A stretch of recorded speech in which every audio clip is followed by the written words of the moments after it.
So ganito ako mag-transfer ng tansi mga master,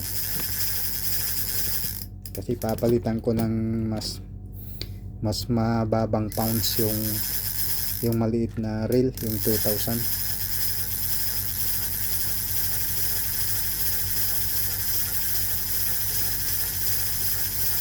Lalagyan ko siya ng 6 pounds lang.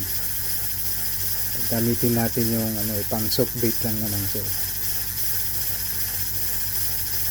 Ito kasi medyo matibay din to. 8 pounds 8 pounds yung kargada niya. Gusto ko lang itry yung medyo manipis. Ayan, so natanggal na. Ito yung bagong bili nating ultralight mga master, Casking Brutus.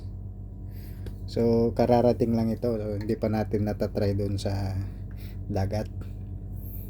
So ito yung itatry natin sa Sabado. Kaya lalagyan ko ng 6 pounds. Itong asul na to, 6 pounds lang para mas malayo yung bato niya.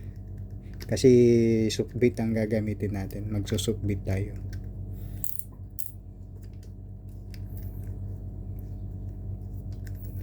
Di matanggal.